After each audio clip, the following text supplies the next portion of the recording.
Call this meeting to order. Roll call. Carlson? Here. Rashillis? Here. Parker? Here. Russo? Swigert? Here.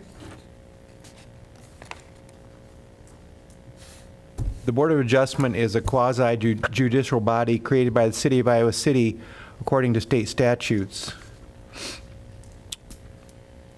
The board's purpose is to decide on applications for variances from the zoning ordinance, appeals of decisions of city officials, and applications for special exceptions requested under the zoning ordinance.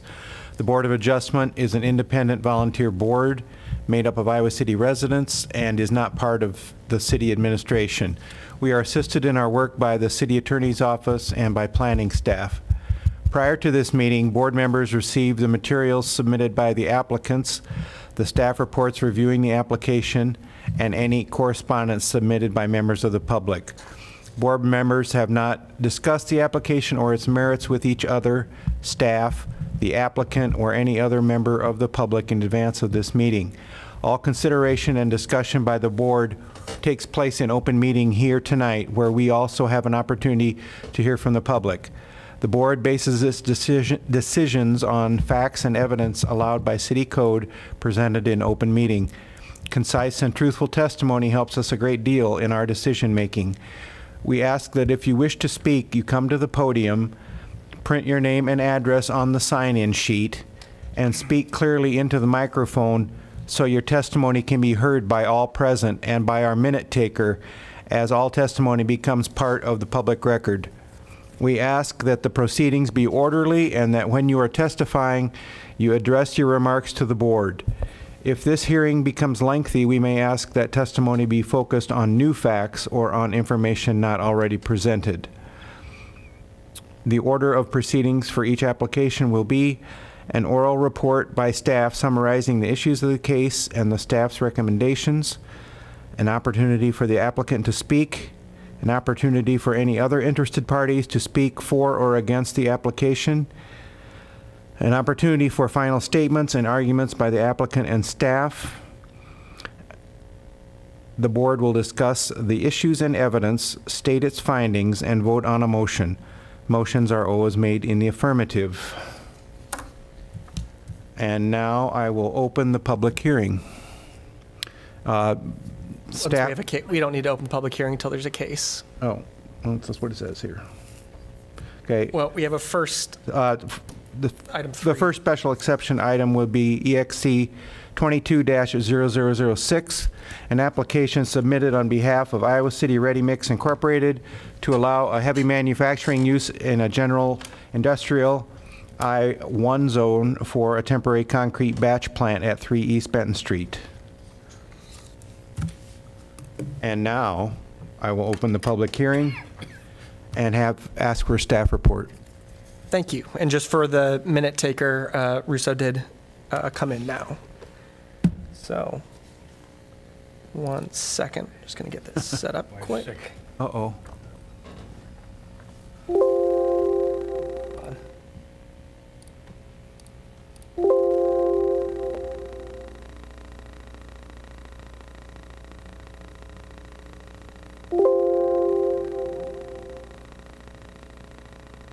Let me try this one more time.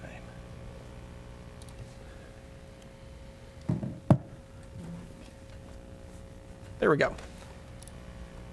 Okay, we are talking about the special exception at 3 East Benton Street to allow Iowa City Ready Mix to establish a heavy manufacturing use.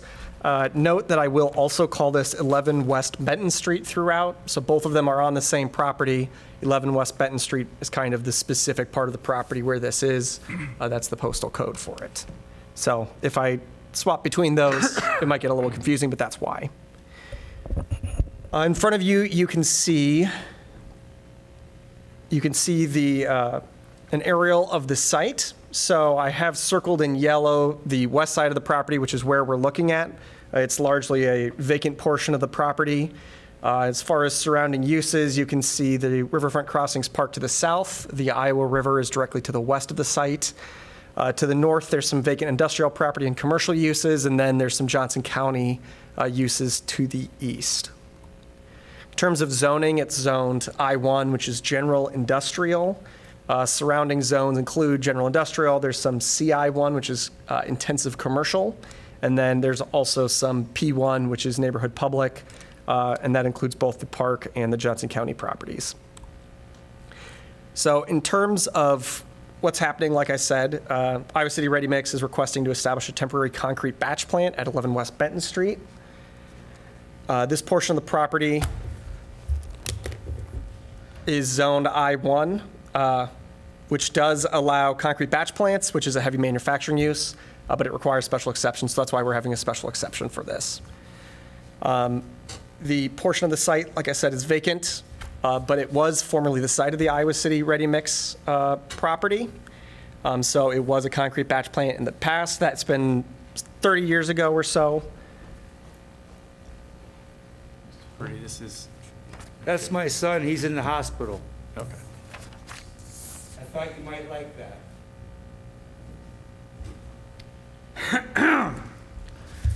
Can I sit out here and watch this? Yeah, you meeting? can have a seat. So this is the Board of Adjustment meeting. We're discussing. I don't care what kind of meeting it is.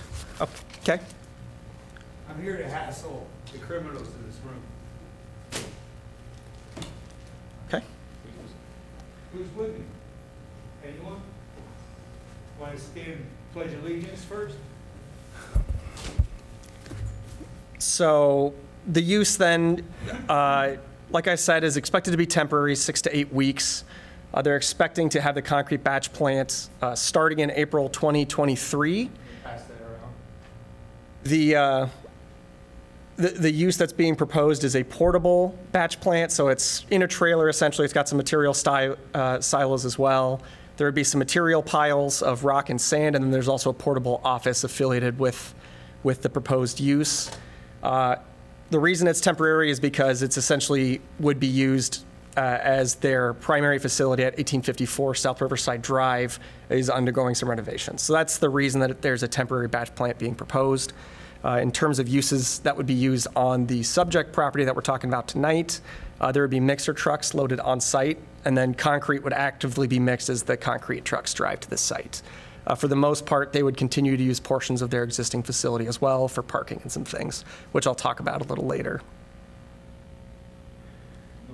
So here you can see the proposed concrete batch plant. It would be located on the north portion of the western side of the property. The office would be located just to the east of it, and it would be right off of the entrance of where there's the street access to the property. The southwest side of the property is where the materials would be located. There'd be a silt fence around it, and there's also a small rinsing area for the truck. And you can see that there are some existing buildings on the site as well to the east that are occupied by existing uses. The subject property also does have the floodplain and river. So that is something else that factors into this application.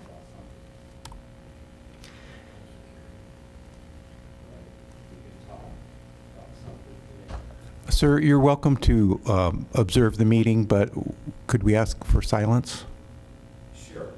But this man here and his boss are sending all kinds of drivers. Okay. And it's not cool. But You if, have to change the mural from peacefullize your privilege to save everybody. Peacefullize your privilege to save everybody. Thank you. I will be quiet now. okay, thank you. In terms, Smiling like that, it's not funny, goers. It's not funny. Sir- This is serious stuff. My kid's in the hospital. You know what? Sir. Concentrate. Let's get him out of here. Call security. I'm sorry. I'll be quiet.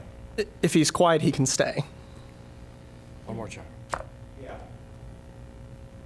So the proposed concrete batch plant, this is roughly what it would look like. You can see the diagram in the bottom left, and you can see just an example of what it might look like in the upper right.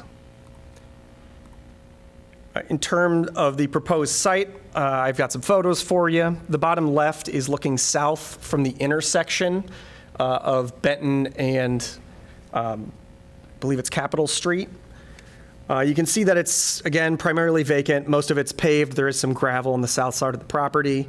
You can see that the land sheds towards the river, so where the land sheds downward, that is where you start to get into the floodplain. The top right picture also shows the elevations. That is looking northeast from the proposed use, but it gives you a clearer picture of what that grade change looks like somewhat. And you can also see the intersection that leads into the property is signal controlled. Here are two more pictures of the property. Bottom left is looking south towards the proposed park from roughly where the proposed use is. So you can see that there's some gravel back there, there's storage, and then there are trees along the south and west property lines. The top right is looking east. So you can see some existing storage that's already in the area. There's a landscaping company that's there, so they use it for outdoor storage. And then there's also existing buildings to the east.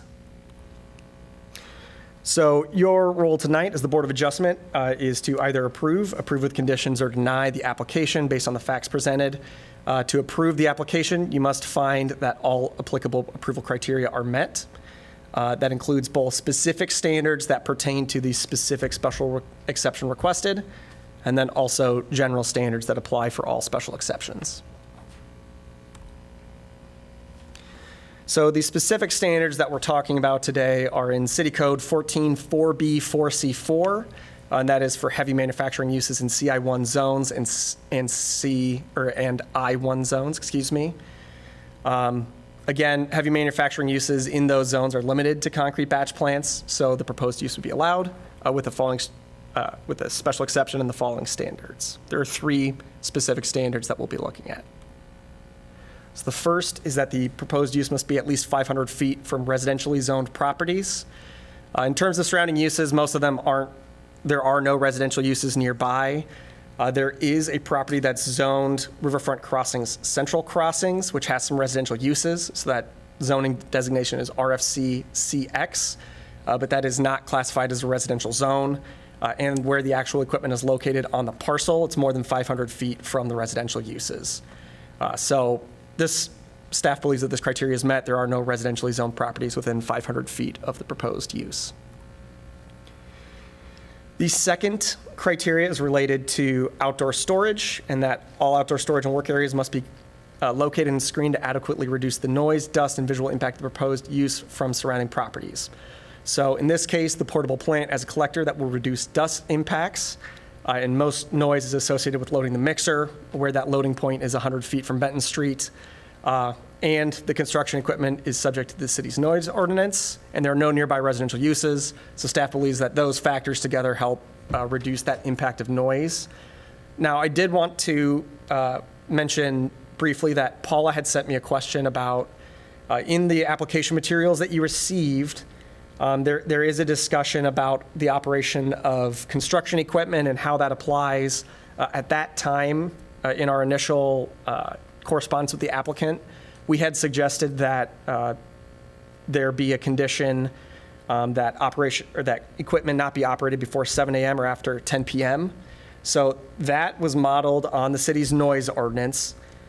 In the staff report packet that we provided, we actually got rid of that condition as a request, primarily because those sorts of conditions are typically tied to residential properties and there are none nearby. So staff believes that those impacts are less concerning than once we looked into it further. And the use is also subject to the city's noise ordinance already. So that does require that construction equipment not be operated before 7 unless they receive a permit from the city engineer. So there is an opportunity to operate before 7 o'clock. The applicant and the materials that we received did request starting at 6:30.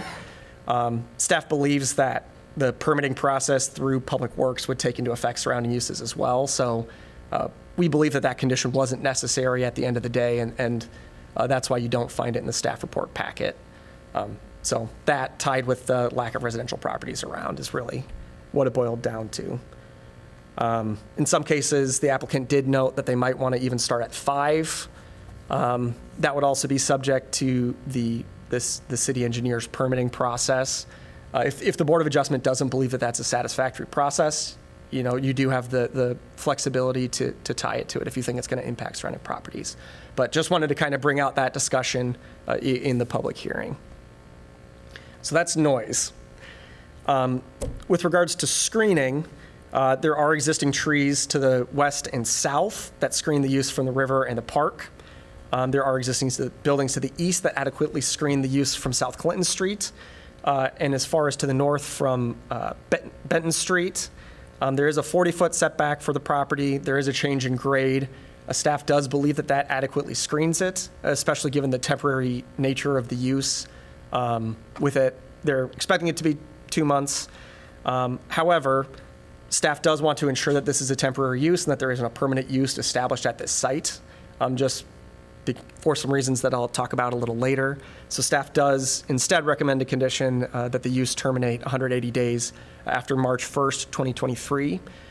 Staff does recommend that that be allowed to be extended upon a vote of the Board of Adjustment. If down the line something comes up, there's a delay for some reason, there's all sorts of bottlenecks and materials, but that is staff's recommended condition, and termination would be defined as the successful closure and abandonment of all utilities that might need to be extended to the use. So that is, with that condition, staff does believe that this criteria is met. But again, just wanted to make sure that some of that initial question that was asked of staff, that we brought that to the attention of the board so that everyone's on the same page. The third criteria is related to traffic circulation at access points. In this case, the subject property is accessed from a signalized intersection. It's right at South Capitol Street and Benton Street, and those streets do have adequate capacity for the proposed use. There's also adequate room for circulation around the use, so staff believes that this criteria is met. This brings us to the 7 general standards that apply to all special exceptions. The first of which is the exception will not be detrimental to or endanger public health, safety, comfort, or general welfare. So in terms of findings, again, the use will be temporary, so that minimizes its potential impacts on surrounding properties, and it's on a vacant lot, and it's accessed at a signalized intersection. So it should be able to safely accommodate traffic that's expected. In addition, the use is set back adequately from the sidewalk to the north, and material piles are set even further back, which minimizes conflicts with pedestrians. One thing that I did want to talk a bit about is that the property does contain the 100 and 500-year floodplains. So a floodplain permit is required for the proposed use. That requires that structures for human occupancy be 1 foot above the 500-year flood hazard elevation level. In the initial submittal for the concept, you might have seen that the proposed use was actually set back a little further from Benton Street. They moved it closer to Benton Street to accommodate the office use that is occupied by humans and to get that out of the floodplain. So that's why there is some discrepancy in the submittal that was sent out to neighbors versus the submittal that's before you today. But that is why. In the event of a flood, again, the equipment is portable. It doesn't require a crane to operate, so they should just be able to haul it right out. And similarly, there's the opportunity to take materials out of the floodplain as well, and there's a silt fence on the site. So with those, staff does believe that will minimize the impact of the floodplain. In addition, mixers for the site and concrete washout, which is something that can negatively impact a site, will be done at their existing plant at 1854 South Riverside Drive. You may remember that plant since they came before you to request to improve it, which has led to this proposal. But having them rinse out the concrete at their existing washout site at their existing plant will prevent negative impacts on this property in terms of the potential of concrete being located on the site. But staff does recommend a condition to ensure that that is the case, that concrete not be washed out of any equipment at the subject property. And again, there is a silt fence that would prevent the loss of outdoor materials. The applicant has noted that they may rinse dust out off the outside of trucks at the site near the silt fence, as long as they're not rinsing out concrete there. And with the conditions recommended, staff believes that this general criteria is met. The second is that it won't negatively impact surrounding properties, essentially. So again, the portable plant has a collector that will reduce dust impacts. Staff doesn't anticipate significant impacts due to noise, as previously discussed. And there's adequate screening around the proposed use as previously discussed. There are other uses on the property as well that may be affected. There's a landscaping company, for example, but those uses seem to be compatible with the proposed use. And again, the proposed use will be temporary, so no effects on property values are expected for surrounding properties. So staff does believe that this criteria is met.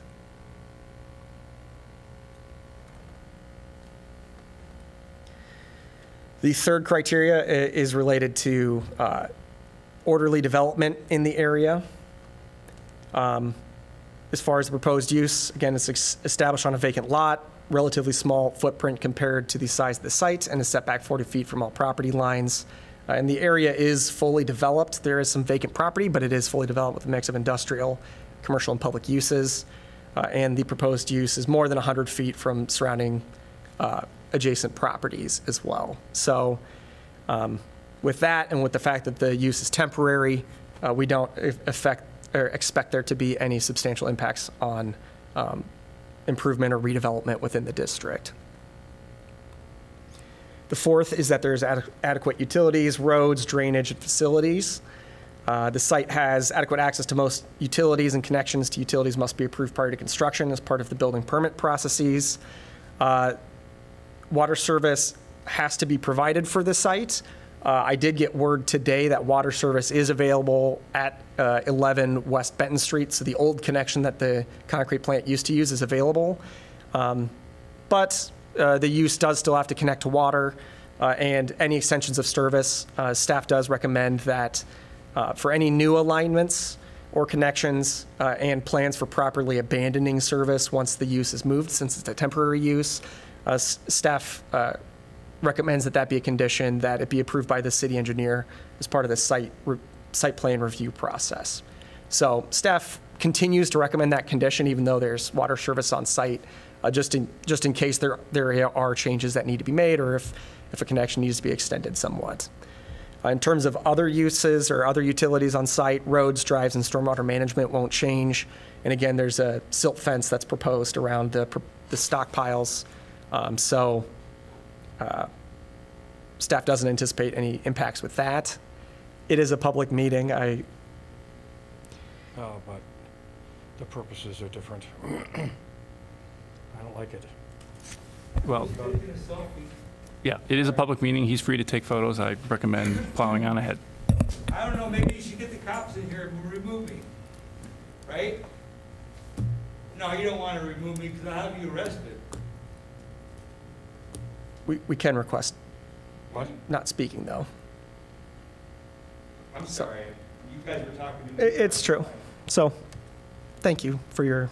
I'll be quiet, no problem. In terms of other requirements that get kicked into the process, those will be checked during building code, site plan review, floodplain review, all of those things. So, with that, staff does believe that this criteria is met. There's also a requirement for adequate measures to provide ingress or egress and minimize traffic congestion on public streets. Again, it's access from a signalized intersection. The streets can accommodate the traffic, and there's adequate room for circulation around the site, so staff believes that this criteria is met. And then with regards to all other requirements being met, other than the proposed exception, the equipment is 55 feet tall, so there is a height limit in the zone for 45 feet. That does apply to buildings. This isn't technically a building, but I just wanted to compare it against that, since that is typically what would be allowed in the zone. Max building height may be increased by 1 foot for every 2 additional feet of setback, and the equipment is set back 40 feet, so it is allowed to have an additional 10 feet of building height. And again, it's in a 100 and 500 year floodplain, so a floodplain permit is required. They have already applied for that, and they will have to elevate human structures for human occupancy out of the floodplain. In addition, the site plan will require a sensitive areas development plan that shows a natural buffer along the Iowa River floodway. So you'll see that in the site plan that was submitted. They do meet that standard. But otherwise, staff will also review these during site plan, floodplain, and building permit review. And then finally, the proposed exception must be consistent with the comprehensive plan of the city as amended. The site is shown in the comprehensive plan future land use map. as split use, so part of it is shown as public-private open space. The eastern portion of the site is shown as mixed use. One of the plan's goals is to increase property tax base by encouraging retention and expansion of existing businesses. In this case, the proposed use is being proposed to allow the expansion of the existing plant at 1854 South Riverside Drive. And the downtown Riverfront Crossings master plan does show this as a redevelopment site, again with a mix of open space and residential buildings. Because the proposed use is temporary, it's not doing any permanent improvements to the site, and it is allowed under the current zoning, so it won't impact redevelopment in the future. So staff does believe that this is consistent with all city plans. And because of that, staff does recommend approval of EXC 22-0006 to allow heavy manufacturing use within a general industrial zone for the property at 3 East Benton Street. In the staff report, it does say 1854 South Riverside Drive. Just wanted to clarify that it is 43 East Benton Street, subject to 3 conditions that we recommend, as discussed earlier. That includes that the use must terminate after a period not to exceed 180 days after March 1st, 2023, unless otherwise extended by the board. And that includes termination of utilities and proper abandonment. Second, that concrete not be washed out of any equipment at the subject property. And then third, that if there is any new water service connection, and then that and the proper abandonment of it be approved by the city engineer as part of site plan approval. Terms of discussions with the public, staff received no comments. No comments from the public. On the proposed plan. So with that, Something giant. Here's my public comment. We're not ready for public comment yet, Mr. Purdy. There will be an opportunity for that. with that, do you have any questions for staff? Right. Are there any board questions for staff? I have a question. Sure. So I am puzzled by the verbiage. Early on, it states. And could you just make sure that you're speaking into the mic too? Oh, I'm sorry. Just for this, so Bryce can hear you. It needs to be 500 feet from residentially zoned property. Yeah. Is there ambiguity there? I mean, does that mean residences or does that mean residentially zoned? It means, so residential zones in Iowa City are single-family residential zones and multifamily residential zones. And it is tied to the proposed use. So the 500 feet, the riverfront crossings within 500 feet is from the parcel, not the use. So that's kind of where it becomes a little ambiguous, but residentially zoned properties is a specific definition and none of that is located around the subject property. So it would be from the dividing line between the two? It would be from where the use is being proposed on the site. So the closest portion of the use equipment to the residential zoning, From the residential uses, zoning line? yeah, it would be from the use to the residential zone line So go back to the zoning. picture. And I'm actually going to put up something that might make it a little clearer. Is it true that? Along with that, is it standard interpretation to say that the locus of concern is the machinery or is it the property? So it would be within your purview to interpret the rules. The specific verbiage of it is, I'm just concerned about a year from now or half a year from now or whatever, that there's a group of citizens that we haven't learned about that come forth and, and then suddenly we're all hung out to dry here. sure. So the specific language is that the proposed use, so that would be the specific use of the industrial use, must be located at least 500 feet from any residentially zoned property. You can see the zoning map up there. Residential zones are typically colored yellow or kind of a brownish color, orange sometimes. There are no residentially zoned properties nearby. In terms of the actual residential use, if you can see my cursor to the east at the southeast corner of South Dubuque and East Benton Street, that property line for RFC CX is not a residential zone. It does have some residential uses. I would say the property line barely grazes the edge of that. So where the proposed use is, it's about another block away further from the actual residential uses nearby. But based on the verbiage, staff believes that criteria is met because of the way that residential zones is a very specific language within the code.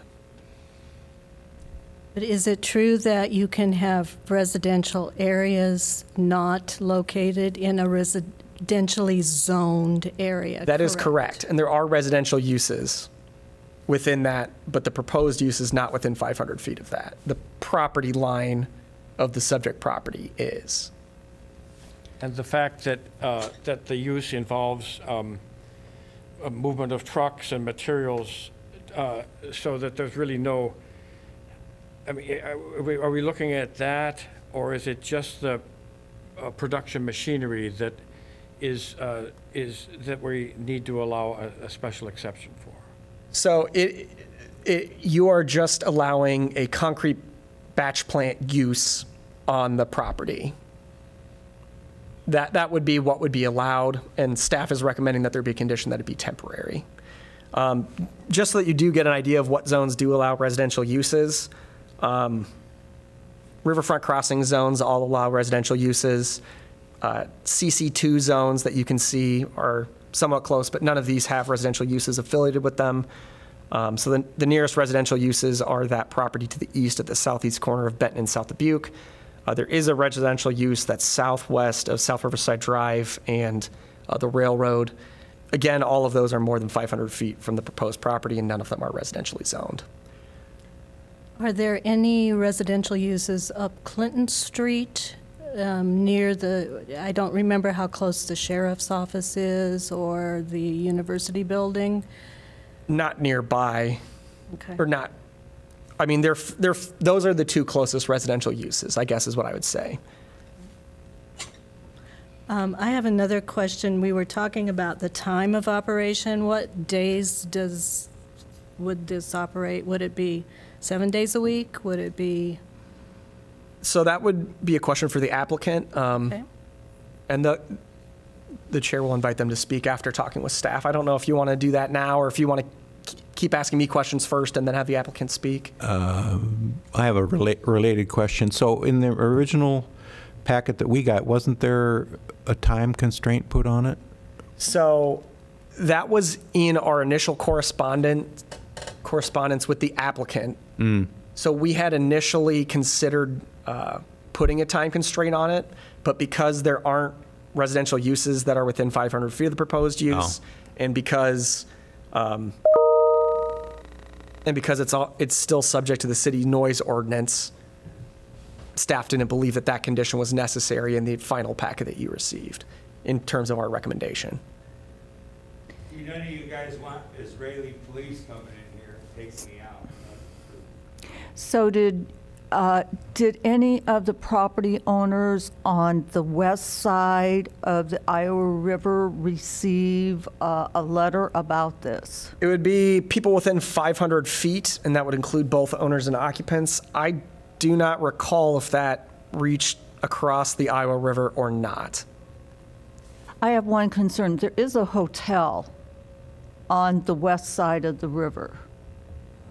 And it is not too far from where this will be put up.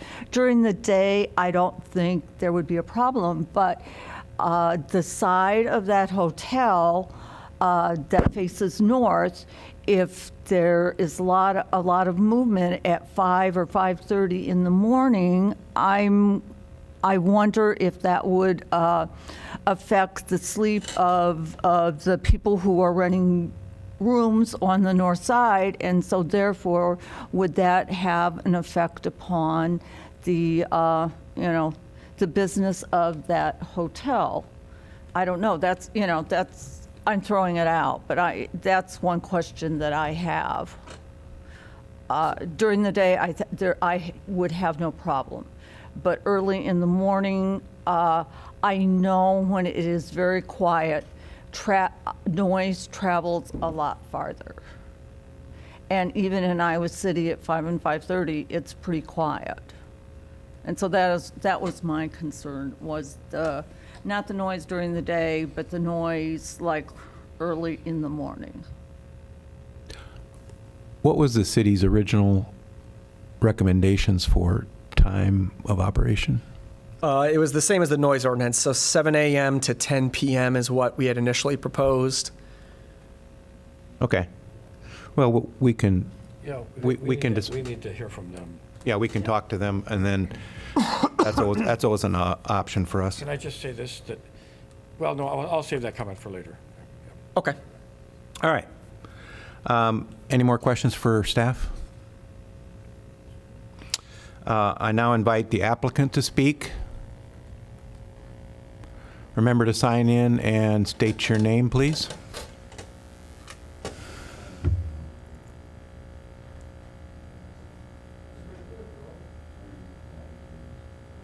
Oh, it should be, it might be. My stack of papers? My stack of papers, sir? This is my son we're talking about. My son's not a stack of papers. It is a stack of paper. There you go. You guys can take the city out, but give me my son back. I can't even go to Texas because I can't sell no furniture at the farmer's market. And that man is cooperating with these frickin' Israelis that are taking over our government. Have your hotels, but give me back my son, for Christ's sakes, man. This is too much. I have been harassed by police. I've been harassed by university police. I have been crucified in front of the courts. Now, please help my son, at least. For Christ's sakes, man. I deserve a little bit of liberty and a little bit of dignity here. I'm not a Nazi. I love Sir. Martin Luther King, and you ought to be getting with the program. Thank you. I'm sorry. I'm upset, and I have a right to be. My name's Matt Napper. I'm the manager at the current. Is the PA on? Okay. Can you Say hear that me again? now? Oh, okay, thank you. Okay. I'm Matt Napper with Iowa City Ready Mix, and I'm the manager down there at the plant. And I had gone before you originally to get the first exception to be able to do the addition on the building and the upgrade to what we have at the current plant. So what this is going to do is going to allow us to stay in business and keep producing the concrete during this time period. And we want to make the time period as short as reasonably possible. I mean, we don't want to be at the site any longer than we absolutely have to, because that's costing us more money. We want to be in our new plant and operating it. And I know there was some questions about noise with surrounding properties. I think the Hampton Inn is the one that Paula was talking about, and that would be more than 500 feet away also. And we do have studies that were done by professional engineers on the noise that comes from these plants that were signed off. And it was less than 80 decibels. I think it was at, if I remember right, it was 100 feet. Or maybe it was even less than that. It was less than 80 decibels. So even anything past that point was negligible at that point. So there really was not much noise that was coming from these plants that would be a nuisance to anybody in the area. Trying to think of the other questions you guys may have had, but Sorry, we're also experiencing some technical difficulties with Bryce and Zoom, so I think it's okay since we have an in-person quorum, but if you see me fiddling around, that's why I am. okay. Yeah, I don't know if there are any other. Yeah, just looking over at some of the questions that were sent to us that we had answered about the noise. This is, 80 decibels at 20 feet from the plant. So it was a lot less than what I just had mentioned to you right now. So yeah, the noise, once you get away from where they're going to be loading the concrete underneath the plant. Recording in progress. Yeah, from the point where the mixer is actually backed under the plant, that's going to be the loudest point. Anything else is going to be negligible. And that point is going to be well more than 100 feet away from the property lines, even from the sidewalks. So noise is really not going to be a nuisance to anybody. And typically, we only operate during the months of April and May. We're only going to be 5 days a week. So you're just looking at Monday through Friday. We definitely are never open on Sundays. Saturdays are very rare, and that time of the year, we're not going to be bringing people in to be working on Saturdays yet, because there just ain't that much work that's really going on. That's just kind of the start of the season for us and for the contractors, and it's all weather dependent just the same. I mean, for all we know, there could still be snow on the ground come April, and we might not be doing hardly anything. So so that hopefully will answer some of your questions on the timing for how our plant would operate. And we will be keeping all of our mixers are going to be at our current plant at 1854 South Riverside Drive. Nothing's going to be kept there overnight other than the one loader that would bring material from those 2 stockpiles. One's rock, one's sand. And that'll be brought just back and forth between that pile and over to the actual plant where it's put in the hopper that feeds it into the mixers. So that loader would be the only equipment that would stay there that's movable each night.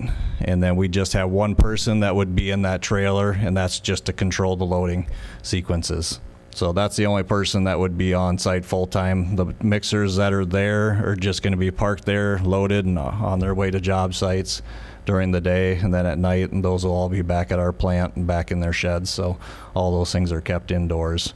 And we have a regulated washout bay that is at our current plant. So that's where any excess concrete we have, especially at the end of the day, all those washouts are going to occur back at our current plant. So none of that's going to be there on the site. I don't have anything else to add unless anybody else has questions for me. I appreciate all the help Kirk had with getting the application together and the rest of the staff, and appreciate all of you considering this special exemption for us.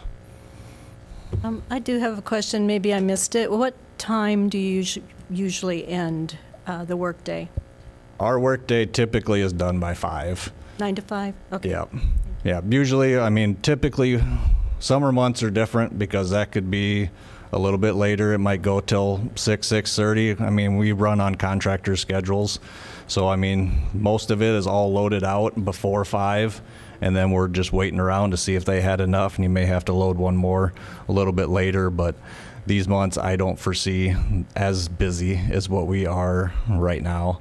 I mean, right now it's the end of the season for us, so everybody's trying to get as much done as they possibly can, but then we got shorter daylight hours, so that cuts back on things too. So typically, we're kind of between that 7 and 5 would be our main loading times. Usually it's till 4:30, and then we would just be minor ones after that. You'll still have a few things that come about. I mean, that happens all the time, but it's not going to go past 7 o'clock at night during this time frame. I'm not worried about that. The only thing we would ask, I mean, we are doing, like I had mentioned to Kirk, we're doing the project in North Liberty, the new hospital up there.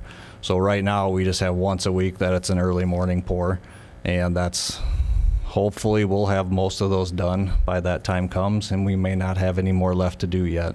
Just depends on everything stays on schedule. They're supposed to be done with these early morning ones by that time, by May. So that's could be questionable on whether or not we need to even apply or talk about getting special permits to be able to open up early, possibly once a week for something like that.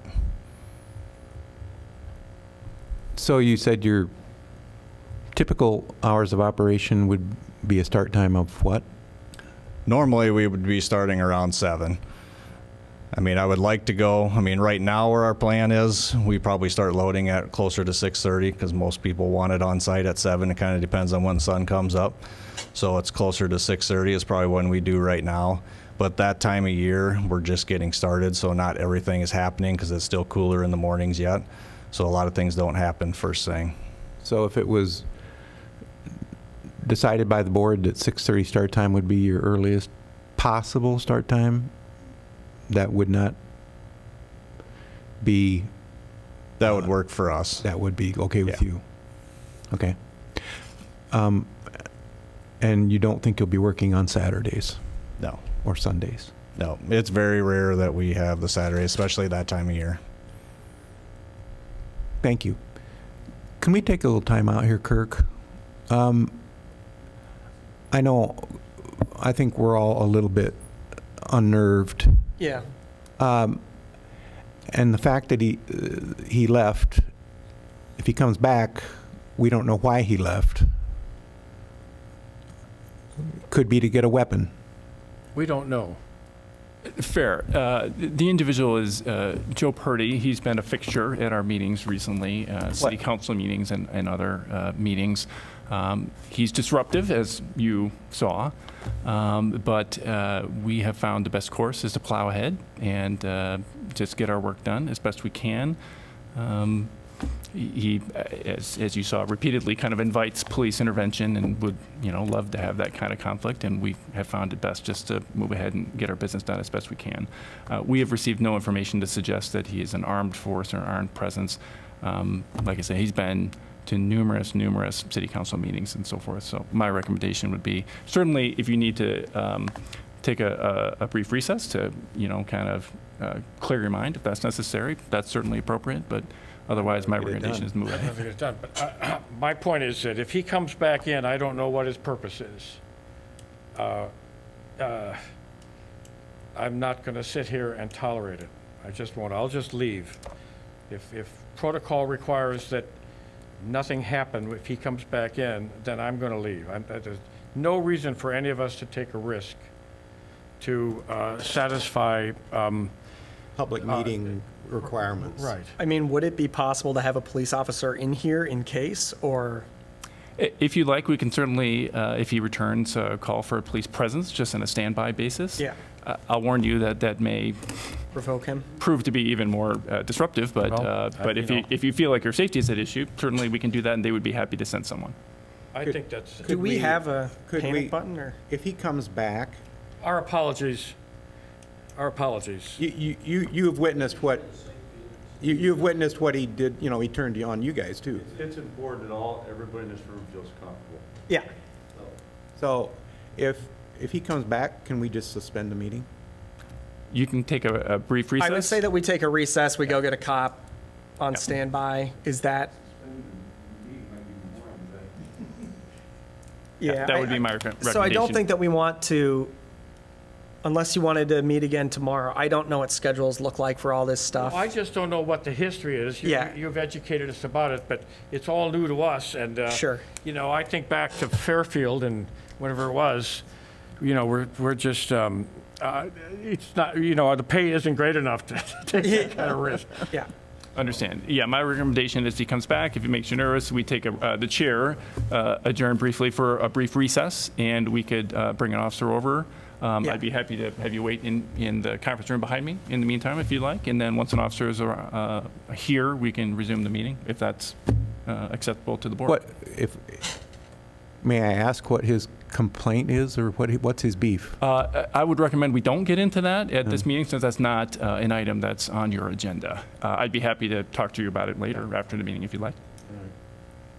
Okay. So it sounds like we have a plan. If you see him start to come back in, just call a recess. Go out that way, I'll go out this way.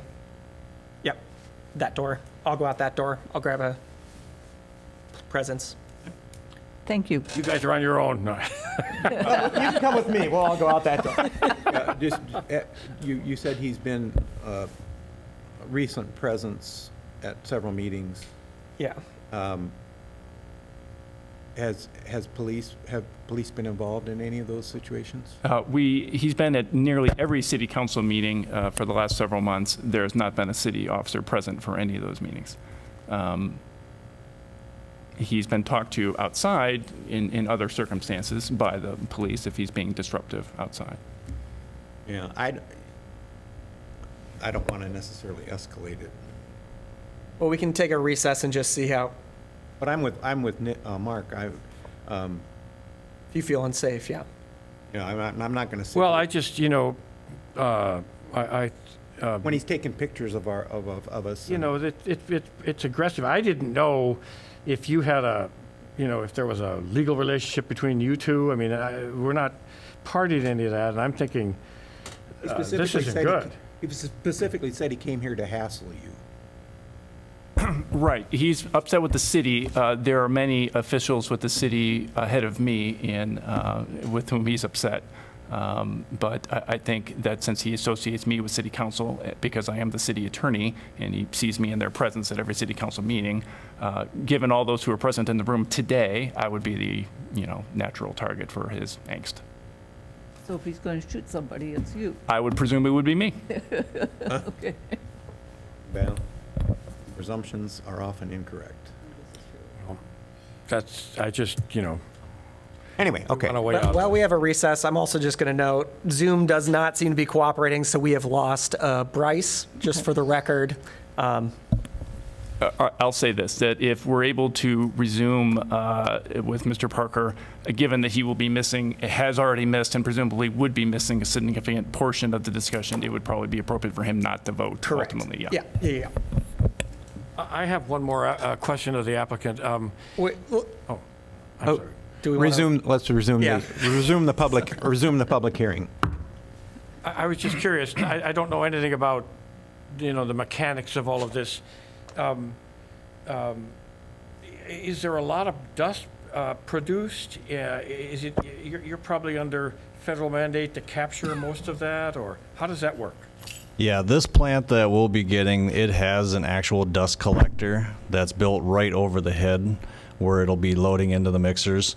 So it will collect any kind of cement dust, fly ash dust, anything that's coming up the belts from that plant into the actual truck. I see. So there really won't be any dust that would be leaving the property. I mean, all of it's going to be, there'll still be some dust that you're going to see, but it is within allowable measures. It won't be any different than what we currently have at our plant right now. I see. So yeah, so there won't be any issues with that. Now the one plant that we are looking at is just about a brand new plant. It's about I'm sorry? It's a very new plant, and all the new ones have these dust collectors built on them, which is what we have coming to our plant when we do the work for it. It will have that exact same thing on it too. Yep. So I have a question, and it is mentioned in staff report that the area is used for overflow parking. I'm not sure who's parking there, but there are quite a few cars there when I visited the area. Will that impact your setup or your plant, or do you know how that might be handled? Thank you. It's a great question, actually.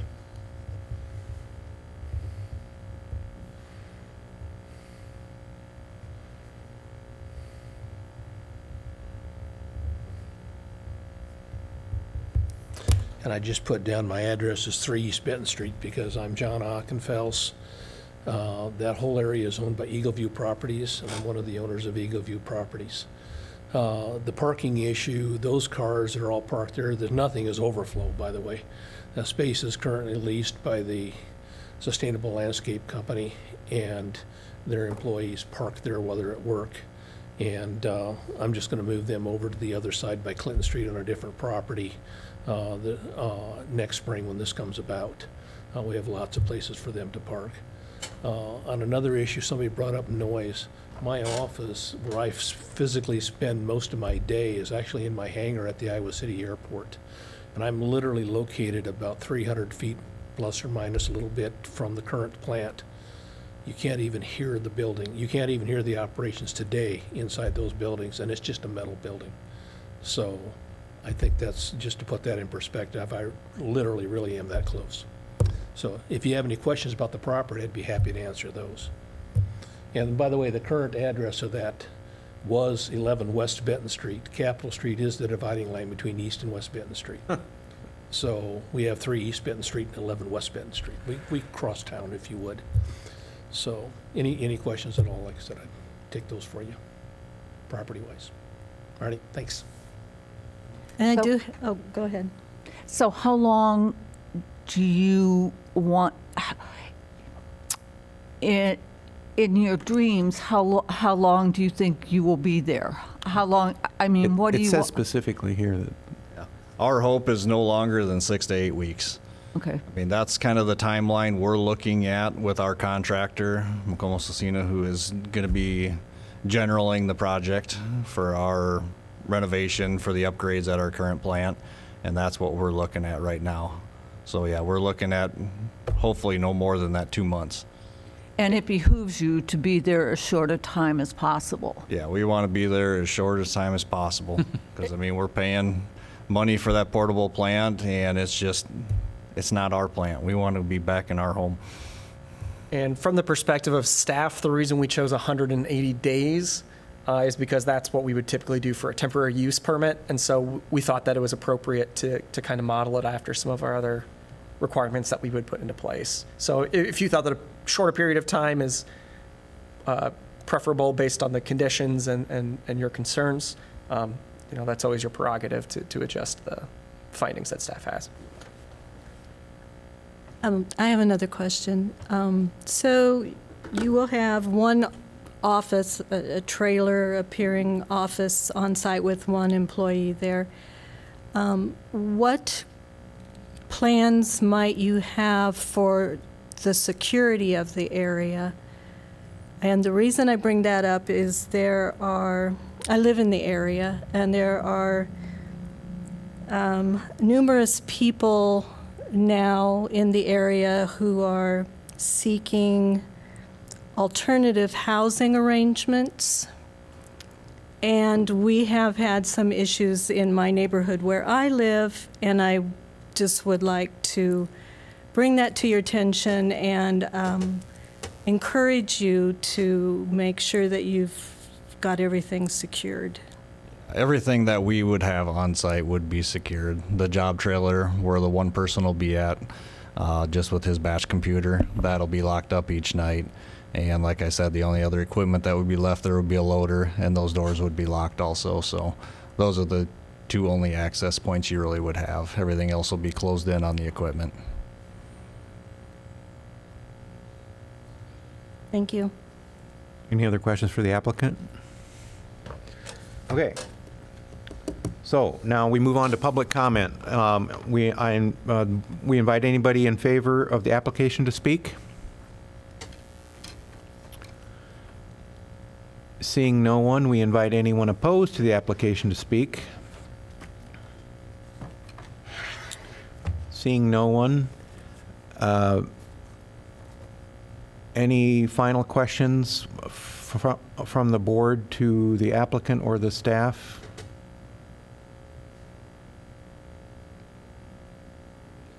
All right, I close the public hearing.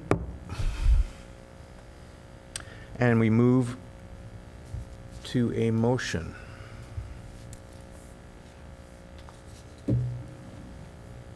I move the approval of EXC 20-0006 to allow a heavy manufacturing use within a general industrial, I-1 zone for the property located at 11 West Benton Street, subject to the following conditions. 1, the use must terminate after a period of time not to exceed 180 calendar days after March 1st, 2023, unless otherwise extended upon a vote by the Board of Adjustment.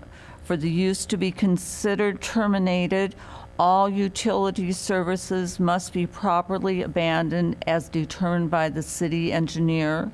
2, concrete shall not be washed out of any equipment at the subject property. And 3, the alignment for any new water service connection along with a plan for properly abandoning the water service after the use is removed shall be approved by the city engineer prior to site plan approval. I'll second that. Okay, it's been moved and seconded. Any discussion on the board? We're not including hours. You didn't want to include any hours of operation? Okay, we are just, in order to put this before the board, I have to put it in a positive form, and then we can discuss whether we want And to amend add it, yeah. anything. If you want to amend it, you can Yeah. discuss and amend now. Now's the time, yes. You would need to connect it to one of the criteria as Yeah. well. I'm sorry, I just had a question just for clarity's sake, and I know there's been a lot of discussion about 3 East Benton versus 11 West Benton. The motion was for 11. I see the screen says 3 East Benton. I just want to make sure that that was the correct address according to staff. Both addresses are correct. Okay, fair enough. Wherever it's going to be, that's what we want. Right, okay. And I would also like to clarify EXC 22-3 zeros and 6. Yeah. If I may, the reason I was explicit about 11, 3 East Benton Street is specifically a different building. Oh. That is currently occupied by them. And it's just all in the same parcel, so it's a little confusing because 11 West Benton Street, the building that used to be there, does no longer exist, but it's where they're putting it. So. Okay, so does the board see the need for the addition of any hours of operation or days of operation? It said in one of the things that they would have to ask for a waiver if they were going to be open more or earlier than 7 a.m. 7 a.m. And who, if that went into effect, who would be responsible for granting that waiver? It would be the Public Works staff, city engineer, I believe. I don't see any reason to second guess that process. You know, they need some flexibility. I don't think they're interested at all in jeopardizing the relationship with the city that they have. I think that sort of speaks for itself. So I see no reason to add that clause. I was just curious if it's inherent in this that's part of it, right? And each time, okay, so each time they want to open early, that they would have to get a waiver for that specific day, or? I imagine the way that it works is that they request, I want to be able to open at 6:30 for 8 weeks and 5 o'clock on certain days. I imagine it would be for the entire time period, not case-by-case Okay, basis not an for every day. individual spot. And I'm not 100% sure on that, but that's how I assume it would work. I don't think that we would make them request it every day. I was on the board when we approved the new construction on Riverside, and I'm really excited about it. I was really excited about it then. And your company seems to be very honest and forthright and wanting to have a good company and add to our community. So I want to make sure that I can help you do that.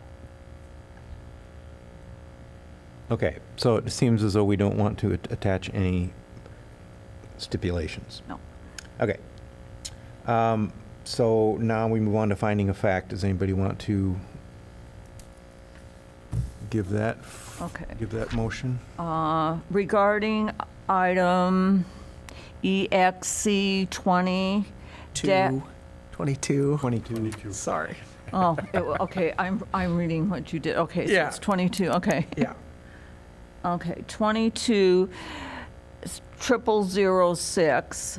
I concur with the findings set forth in the staff report of November 9th, 2022, and conclude that the general and specific standards are satisfied. Unless amended or opposed by another board member, I recommend that the board adopt the findings in the staff report for the approval of this special exception. Is there a second? A second. Paula? It Well- says we need 2 other members need to second. agree with this. Well, there's we- a difference between second the motion and voting on the motion. And I'm not sure we had a vote on the first motion that was on the floor, and I'm sorry that I'm not. I think you're right. I don't think we did. Yeah, and apologies if I'm just unfamiliar with your process. I thought but- I just assumed the findings of fact went before the final vote. We had to I approve. thought that they do too. We had to approve. Okay. We had to approve the Yeah. the findings of fact to reinforce the motion. Okay, fair enough. So you've got, are there any other motions that are associated with the, I'll say the overlying motion? No. All right, so it would be appropriate, unless there's further discussion about the finding of facts portion, to Right. vote on that, and then you can Right. return to any further discussion before the vote on the overall We motion. just do it as a all in favor. So typically, the findings of fact isn't technically a motion. We don't really need a second. We often take a second, Okay. but, so I don't think that we need a vote. It's just, they're including that within the initial motion. Yeah. Okay, as part of the discussion, that it's understood by the board members that as part of their approval, assuming that you Yeah. do vote to approve, it is associated with the finding consistent Correct. with the staff. That is correct. Got it, thank you. So roll call. Okay, we have Carlson, Yes. Crushillis, Yes. Parker, Russo, Yes. Swigert. Yes. The motion is declared approved. Any person desiring to appeal this decision to a court of record may do so within 30 days after this decision is filed with the city clerk's office. And now, we will move on to special exception item EXC 22-0007, an application submitted on behalf of the Iowa City Elks Lodge 590 to build an addition to on the clubhouse, which is accessory to a parks and open space use at 637 Foster Road. And I will open the public hearing. Staff report. Thank you. Okay, so this one is for the Iowa City Elks Lodge, building an addition on their existing clubhouse located within a golf course. So you can see the aerial in front of you here. I've circled kind of the clubhouse portion of the property. The golf course does consist of multiple parcels, so there's a parcel to the west as well. You can see that there's some residential uses across Foster Road to the north, but the immediate surroundings of the clubhouse are the golf course itself. The property is zoned interim development single-family residential, IDRS, as is the rest of the golf course. Aside from that, surrounding zones include low-density single-family residential across the road and to the east, a little further away. There is a small area that's low-density multifamily residential, RM12, across Foster Road, and then there is another small area that's multifamily residential, RM20, medium density. But that property is currently vacant. So the Elks Lodge clubhouse that they're looking at, the addition is just over 1,600 square feet or 1,654 square feet. The property itself is 30.7 acres, so it's a pretty large property just south of Foster Road. The golf course itself is considered a parks and open space use, and that is allowed to have certain accessory uses, which are include clubhouses. However, if the clubhouse is to expand by more than 500 square feet, it requires a special exception. So that is why it is before you today. The areas where they're adding to the clubhouse are on the west portion of the property and on the south portion of the property. You can see the site plan right here. The yellow boxes are the areas where there's the additions. I may fluctuate between calling it addition and additions just because it's really part of one project. So you may notice the plurality changing throughout as I speak, just so you're aware. Otherwise, you can see that it's set back relatively far from the road. There's also some parking lot improvements that are a part of the project, and they're also redoing some of the fencing along the pool. Here is a picture of the property. The north side is the existing clubhouse, and the south side is the proposed clubhouse. And we also have proposed elevations that are included in your packet. So the area that is facing north is only 1 story. If you are looking at the other sides, it's 2 or more stories just because of changes in elevation. So your role tonight is to approve with conditions or deny the special exception. To approve it, you must find that it meets all applicable approval criteria, including specific and general standards. The specific standards are found at 14.4C2C3, which is tied to uses, buildings, and structures devoted to active recreational uses. such as clubhouses, within private shared open space. And those are permitted by special exception with the following specific standards. So the first is that it is properly located to provide adequate separation between properties and between uses within the parks and open space area. In this case, it's an existing clubhouse. It's set back more than 370 feet from the north property line, so that's more than a standard block. And staff believes that this provides the more than adequate separation between uses. The second is that it is consistent with the intended character of a specific parks and open space use. So the existing clubhouse was initially built in 1972 to serve the golf course. The addition will still retain the same clubhouse uses, including locker rooms and dining area with a bar. So staff believes that this criteria continues to be met. The third is that the location or operation of the proposed use will not compromise designated environmental conservation areas. The expansion or the additions are in areas that have been graded in the past and or paved. So staff doesn't believe that they contain any environmental conservation areas. The subject property does contain the 100 and 500-year floodplain, so a floodplain permit is required. But the clubhouse is well above flood elevation. That's much further to the south, I think more than 700 feet. Similarly, there is a sensitive areas development plan that's required because the parcel abuts the river. But the clubhouse addition is not going to affect that. So based on these findings, staff doesn't see any environmental impacts being anticipated. The fourth criteria is that the transportation system is capable of safely supporting the proposed use. Some evaluation factors to consider are street capacity and level of service, access requirements, on-street parking impacts, and neighborhood impacts and pedestrian safety. So the addition does increase the occupancy of the clubhouse to 351 occupants, but access to the site won't change. The parking lot is being improved as part of the project, so staff believes that that will actually improve traffic flow. And we don't anticipate any impacts to on-street parking partially because it's set so far back from other parking areas, and then also because Foster Road doesn't allow on-street parking. So we don't anticipate those impacts. And relative to the size of the building, we see the addition as being relatively minor, and especially compared to the total parks and open space use. So we don't anticipate any substantial impacts on traffic with the proposed additions. The fifth criteria is adequate public services. So this is in addition to an existing use. It already has existing services. But there are some improvements to services that are being made, so that includes increasing the size of the water service. So that would support a fire suppression sprinkler system. It would also include burying the electrical service to the property. And then the next criteria is related to adverse impacts on livability of nearby residential properties. Again, the property is set back more than 370 feet from the north property line.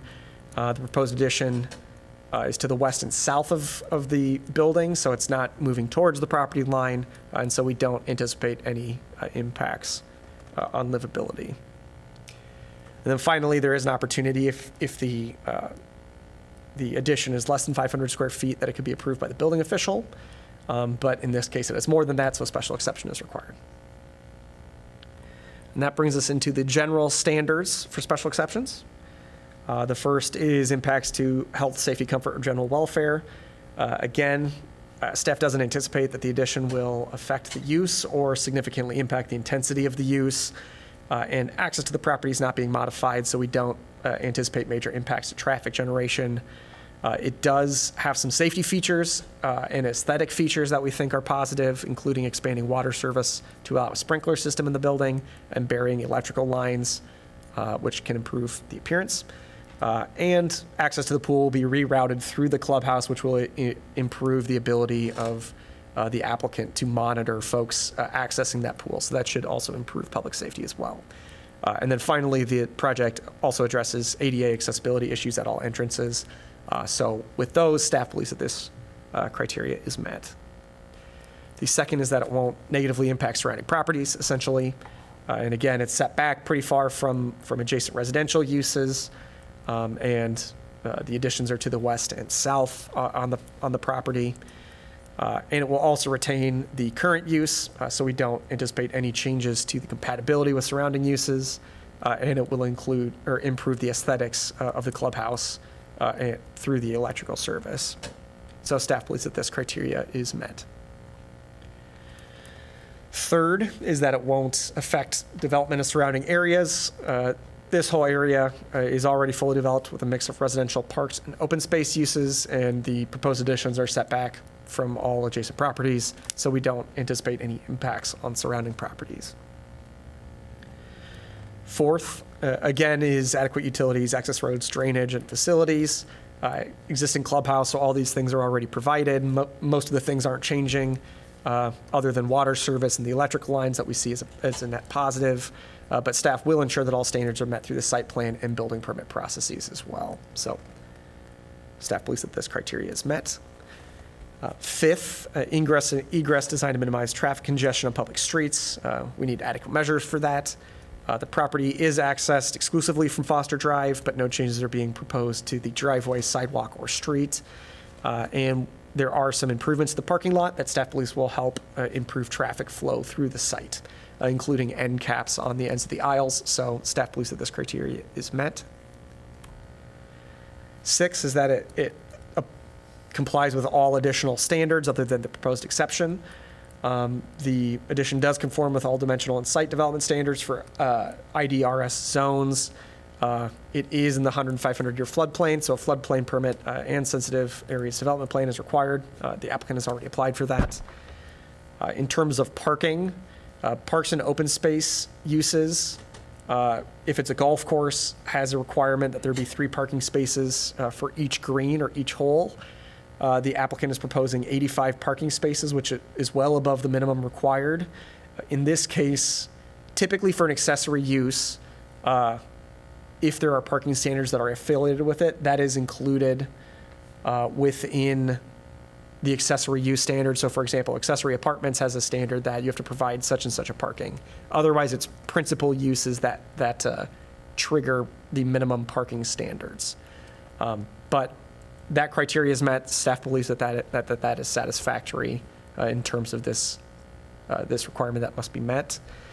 In terms of other standards, again, staff will review them during site plan review, floodplain, and building permit processes, which are underway. Finally, it must be consistent with the comprehensive plan and district plans as amended. Both the future land use maps of the comprehensive plan and North District Plan designate this for public-private open space. The current property complies with this or is consistent with it, and the use will not change because of the special exception, so staff finds that this criteria is met. Based on these findings, staff does recommend approval of EXC 22-0007 to allow a 1,654 square foot addition to the Elks Lodge Clubhouse within a Parks and Open Space use zoned interim development single-family residential at 637 Foster Road. Staff does not recommend any conditions with it based on the application that we've received. So if you have any questions for me, I am happy to discuss them with you. So is there a restaurant out there now? So the lodge does have a restaurant, but it's not a principal use restaurant. It's available to club members. So part of this project is not to kind of enlarge and make public a publicly available restaurant spaces. I see. Is it bar? There's a bar there, right? I mean, is that Yeah, for members again. for members? I see. So I have a question because it says the occupancy of the clubhouse will be 351, but and so I'm confused on the number of parking spaces are 85.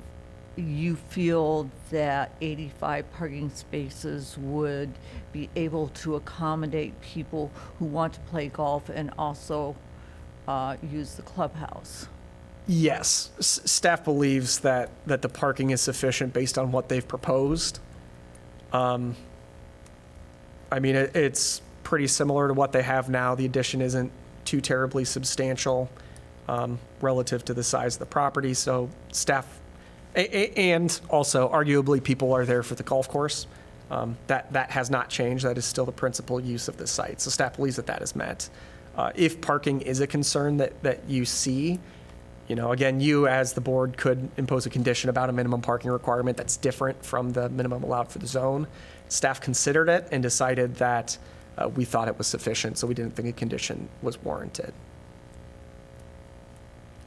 Right now, if there's an event out there, how much parking is there now? On the current site, the proposed site is 85 spaces. The current parking on the site is similar to that. They might lose a couple spaces. Slightly larger, just over 100. So if there's an event out there, is the people just, is it just overflow parking on the grass or something, or? Hold on, I'm sorry to interrupt. There will be an opportunity to talk and ask questions, and we would need him to be at a microphone. You're talking to the applicant. Yeah. This is for staff. Yeah, and I might even be able to get you that parking number. Let me just take a look.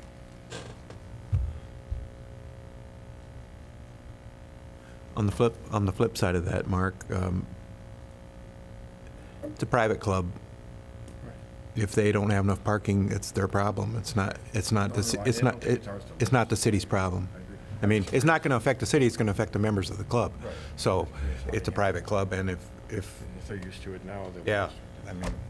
Yeah, and staff did look at another comparable use, or the use that we believed was most comparable to the proposed use, and that would be, you know, there is a separate use category for a lodge, for example, that is also allowed within this zone. In this case, it's accessory to the use, so we don't believe that the parking standard applies, but the most comparable use is based on, I believe, 1/6 of the occupant load of the largest room in the building. And from what we can tell, even with the size of the number required for the golf course and the number required, if you looked at that parking standard, it still is about what they're proposing. So that's really why staff looked at that and decided, we don't think that it's needed, and it is a private event. If it was public, it would not be allowed within the zone. That is something that I should mention. Any other questions for staff? All right, if not, then invite the applicant to speak.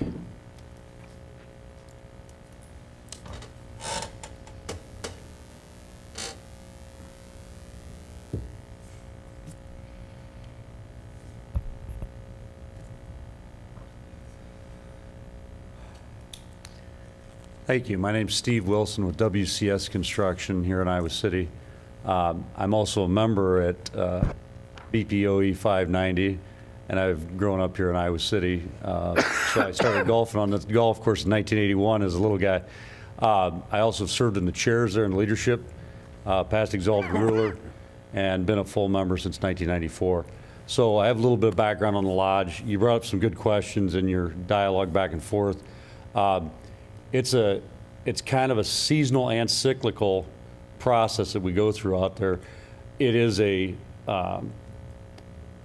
full-service kitchen that doesn't operate but a couple days a week. Wednesday night and Friday night, we offer dinner.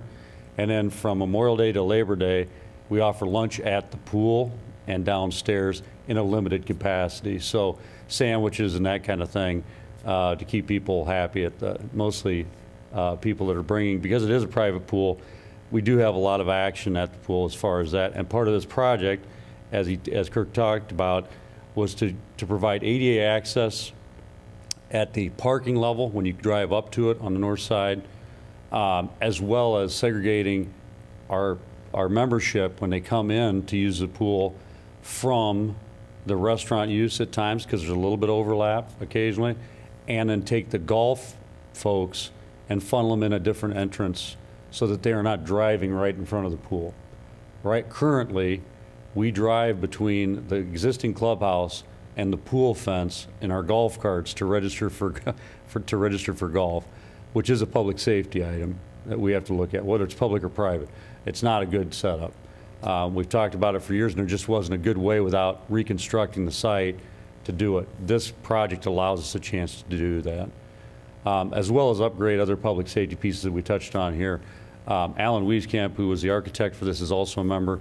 Used to be at Shive Hattery, now at Studio Intrigue Architects. He put together a lot of the response that you saw here. and he has COVID, so he wasn't able to be here tonight. But he and I both have been working on this for quite some time, and we think we've captured at least the biggest parts. You got 738 members, the largest membership in Iowa for an Elks Club. So we have a responsibility to upgrade our facility, and we've raised over $1.5 million privately to put this into place. So while we're proud of that, we also want to make sure we're responsible to it, and that the city's involvement and review. We looked and talked with Tim Hennis and Terry about the potential for this project up front, and their comments to us were bring us into the century, because we didn't have sprinklers in the building. We didn't have a large enough service to support that, so we've captured that. ADA access, a lot of our membership's older that has supported that club for a number of years, and we wanted to give them ease of access to come in and out of that, no matter how limited their use was. Also, really, this isn't a place for huge weddings or other pieces like that, but funerals, receptions, and stuff like that, graduations and bar mitzvahs, smaller gatherings. You got grandparents coming in, you got people with disabilities coming in, and we didn't have a great way of making it easy to get in and out of that building. You had a long approach, a sidewalk that went clear out and around to build a wraparound. This will allow you to drive up right to the front door and have automatic doors. Things like that is what we try to keep in mind. I'd welcome questions from you. I know that we're kind of skimming over the fact that this is so far away from the road, but if you drove down Foster after we're done with this project, potentially, you'd see a new facade maybe and notice the siding color change, but the actual proposed areas of expansion aren't even going to be visible from the road. So, well, part of me wishes it was, because it's kind of a nice advertisement for something really beautiful. It's not important. The really important part is upgrading the facility, because it's decrepit. So could you go over, you said you would serve meals on Wednesday and Friday nights then only. Go over that again. The current schedule there is that they serve dinner, supper on Wednesday evenings and Friday evenings to the membership. Like any membership, we've got 700 and some members, and you see about 60 to 75 that really use the place. So while there's plenty of people that pay their yearly dues, we have our regulars that show up and do different things. We have 170 golf memberships. So you got about 170 of the 700 that use the golf course. You've got over 400 that use the pool, because it's the only private pool in Iowa City. After the athletic club closed, we saw a huge uptick between families with nannies and just people with younger kids that joined that pool for the fact that it was private. And so you've got this, we keep track of the lodge, because that's the working entity that works towards veterans and students in the community. We've got the restaurant that tries to support that, selling meals. We've got the golf course, and we've got the pool. And obviously the golf course and pool are seasonal. They're both closed at this point. So do you serve lunch then every day, or? Monday to Friday, from Memorial Day to Labor Day. And then we have special event, like on the 4th of July, we'll have an all-day buffet. It's, if somebody has an occurrence, some kind of birthday or anniversary, we might have something. You see a lot of this was really busy in the late 90s, early 2000s, when the facility was in better shape. And quite frankly, with the finishes deteriorating the last decade, we've seen a lot less. Even Christmas parties get booked out there, or special occasions, because it just doesn't look as nice, and you've got a lot of competition here locally with facilities that are way more in tune. So basically, although you have a membership of 700 people, it's divided up into a certain amount of that will use the swimming pool, and that's what they're primarily interested in. A certain group will use the golf course. You are correct. And you sort of over the years, you have a good idea of how many people are going to be using which facility. Yeah, and I think the people that have come before us have just catered to that. I mean, what do you need? That's what you build. So there's been additions to this building that have been put on because of capacity needs and parking lot expansion. There used to be tennis courts in the parking lot. Well, now the tennis courts don't exist because we needed the parking. So they took down the chain link and paved it and striped it and turned it into a parking lot. Any other questions for applicant? Thank you. I have one comment. I have a niece who worked out there as a waitress a number of years ago.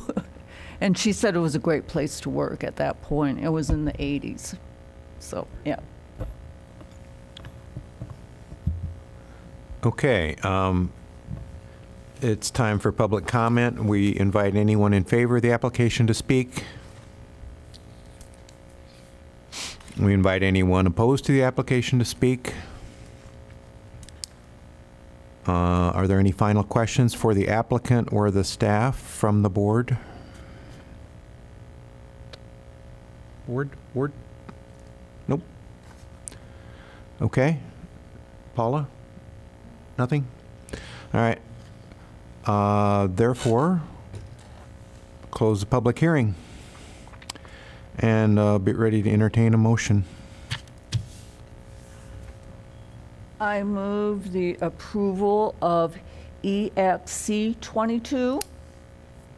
22-0007 to allow a 1,654 square foot addition to the Elks Lodge clubhouse within a parks and open space use zoned in interim development single-family residential ID-RS at 637 Foster Road.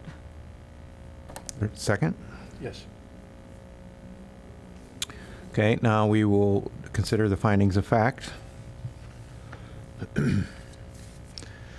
Regarding item EXC 22-0007, I concur with the findings set forth in the staff report of November the 9th, 2022, and conclude that the general and specific standards are satisfied. Unless amended or opposed by another board member, I recommend that the board adopt the findings in the staff report for the approval of this special exception.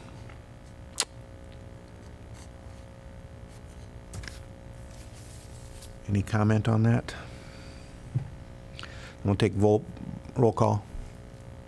Russo, Aye. Swigard, Aye. Carlson, Aye. Crucilis, Aye. Parker. The motion is declared approved. Any person desiring to appeal this decision to a court of record may do so within 30 days after this decision is filed with the city clerk's office.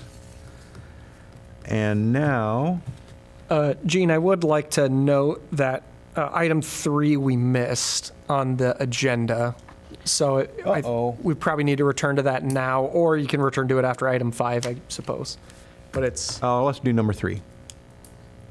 We need to nominate and select of a new board vice chair. Won't we also need a new chair? No. So the vice chair was formerly Amy. So we do that in January, right? Or the new chair? I believe we do it in, January or First February. meeting. The first meeting, exactly. Oh, so vice chair. So this is just a matter of electing a vice chair. The vice chair would only serve until we basically turned the calendar year. Yeah.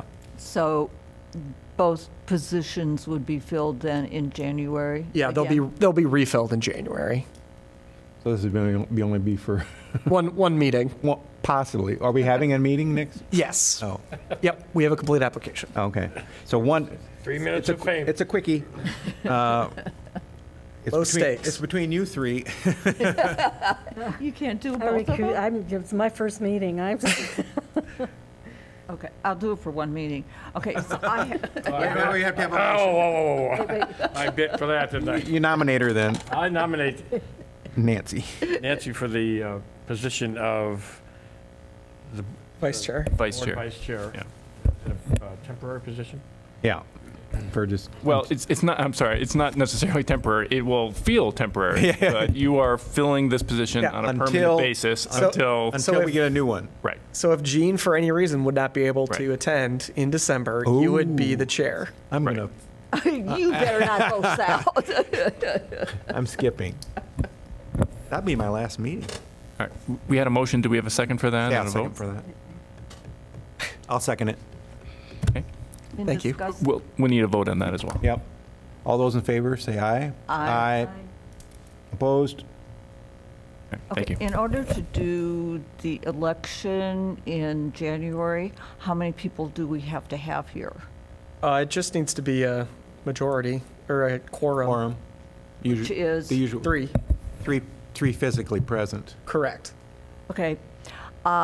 I'm having my left hip replaced on December 22nd. So me coming to the meeting in January is, Well, we might also need to switch to January meeting. I was going to talk about this in All right. the announcements, so Okay. yeah, let's cover We're that. done once with that. Yeah. Now we move on to consideration of meeting minutes.